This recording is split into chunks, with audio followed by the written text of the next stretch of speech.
Democratic Congressman Ted Lieu of California is with me now. He is a member of the House Judiciary and Foreign Affairs Committees. Congressman, a pleasure. Welcome. Thank you, Brooke. So let's get your take on the, we'll call it the evolution of collusion from this White House. The stories certainly have changed over time. What say you? Yeah. First, let me thank CNN for putting Rudy Giuliani on TV. It'd be great if you could keep that, because last night he made a stunning admission denying that he ever denied that anyone on the Trump campaign engaged in collusion, only that Donald Trump didn't. And we know that he had to go to this position because Paul Manafort, the Trump campaign manager, gave polling data to the Kremlin. There will be collusion because the Kremlin was doing a cyber attack, an influence campaign, and this polling data would have helped give them a roadmap on how to influence American voters. And by the way, collusion is a crime. I'm a former prosecutor. It's just called conspiracy in legal terms. So, as you point out, Giuliani likes to come on TV. He likes to come on CNN. And when he does, Congressman Lieu, he has a habit of dropping bombshells to get out ahead of breaking news, to get out ahead of the next proverbial shoe that's about to drop. Do you think that's the case here? It's certainly possible, or he is looking at the same public reporting we're all looking at, which is either there were 497 coincidences last 2 years with Russia, or something really bad happened. And I think what he's trying to do is to put out into the public that, okay, we understand that members of the Trump campaign, in fact, engage in collusion, but he's trying to protect Donald Trump from that. What the democratically controlled Congress is going to do is we're going to try to figure out this year, did Donald Trump know of the collusion within his campaign? There was one other moment in the interview that I just want to highlight where Rudy Giuliani claims obstruction is not part of Mueller's mandate. Here he was. They have gotten so beyond their scope that it's absurd. How has he gotten beyond his scope? Ethics, how has he gone beyond his scope? Yeah. At least four degrees of separation. He begins with collusion. He goes to a completely phony obstruction investigation. So that's actually totally not true. When you look at Deputy Attorney General Rod Rosenstein's, it's his May 2017 letter, Congressman, just appointing Mueller. This is Section B, subsection 2, explicitly states the special counsel is authorized to conduct the investigation confirmed by then FBI Director James B. Comey, including any matters that arose or may arise directly from the investigation. Are you reading it the same way I am?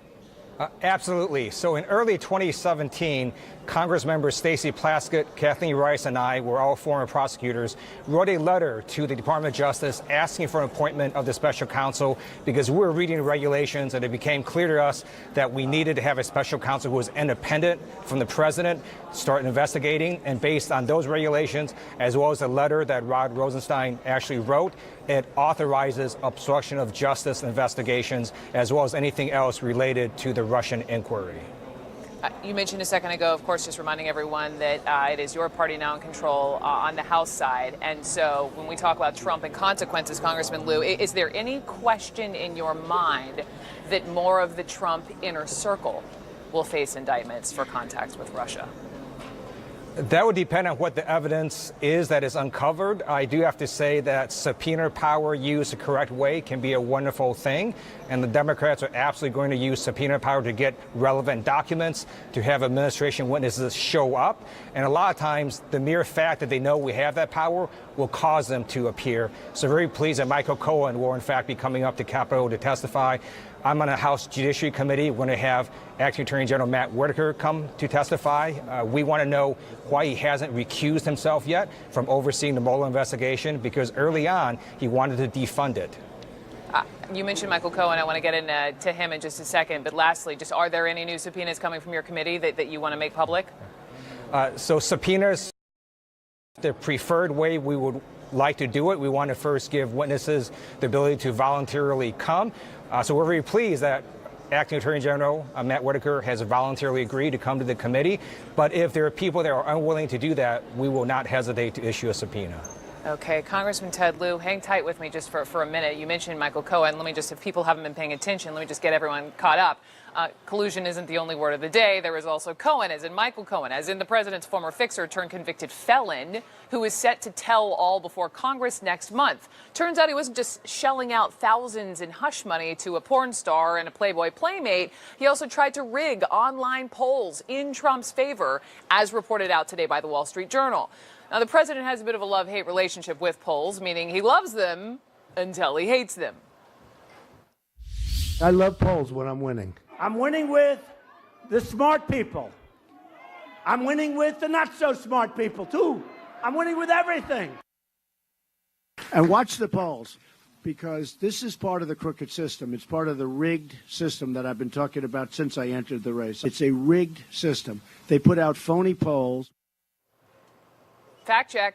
The president was correct. Someone was indeed trying to rig the polls, and it was Michael Cohen. And according to him, Trump directed him to do it.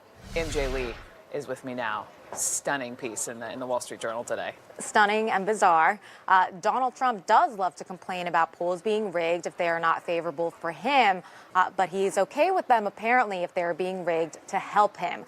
The Wall Street Journal story says that Michael Cohen enlisted a man named John Gauger. He works at Liberty University and is also the head of a tech company to rig these online polls to help Donald Trump look better. So, for example, a CNBC poll in 2014 that ranked business leaders, a Drudge Report poll in 2015 that ranked the presidential potentials. Now, in early 2015, this man, John Gauger, went to Trump Tower to collect $50,000 from Michael Cohen for the services that he provided. Now, this is where the story gets very, very strange. Michael Cohen apparently handed John Gauger a cash bag. This was a Walmart bag that had some $12,000 to $13,000 in it instead of the full $50,000 payment. Now, even though Gauger says that he was only paid this $12,000, Michael Cohen apparently then proceeded in 2017 to ask Donald Trump to be paid back the full $50,000, and he apparently got the money. According to the story, Donald Trump paid Michael Cohen $50,000 for the work that he did related to the polling. And just to let you know what Michael Cohen is now saying in response to all of this, he tells the Wall Street Journal that he disputes the money bag part of this story, saying all monies paid to Mr. Gauger were by check. He also gave CNN a statement earlier today, and let me just read it to you. He says, as for the Wall Street Journal article on poll rigging, what I did was at the discretion of and for the sole benefit of Donald J. Trump. I truly regret my blind loyalty to a man who doesn't deserve it. So obviously he is not denying that this poll rigging happened. And I can guarantee you, Brooke, when he comes before Congress in February, he is going to be asked about this. And we are going to see him in a public setting saying, Donald Trump made me do this, and that is why I did it. Gotta ask Congressman Lieu about this. MJ, thank you so much. Congressman Ted Lieu, I mean, when you hear these details, and again, it's almost... whether it is a blue, Walmart bag stuffed with $12,000 in cash, or as Michael Cohen is saying, no, it was a check. Either way, he is acknowledging it was handed over to this IT guy to rig the system. When you read about this, you thought what? So my first thought was, we are the most powerful nation on earth, and this is just embarrassing. This is just another instance of someone very close to Donald Trump engaging in unethical activities at the direction of Donald Trump. And you're right, Brooke, it doesn't matter whether it's $13,000 in a bag of cash or in a check or in a wire transfer. The fact that Donald Trump was telling Michael Cohen to go ahead and rig polls is unethical. And it is just something that you sit and you think we're not living in a parody, and you wake up and you read another story that makes you think we are. Last question, as he is set to testify before Congress publicly in just a couple of weeks. What is the one burning question you want him to answer to? All right. So he's going to testify before the House Oversight Committee. Right. I'm very sure that our chair, Elijah Cummings, is going to make sure that he answers all the relevant and important questions. What I want to know, since Michael Cohen was upfront and personal and close to Donald Trump as well as the Trump campaign, just a straight up simple question. Did members of the Trump campaign collude with the Kremlin, and did Donald Trump know about it? That happens February 7th. Until then, Congressman Ted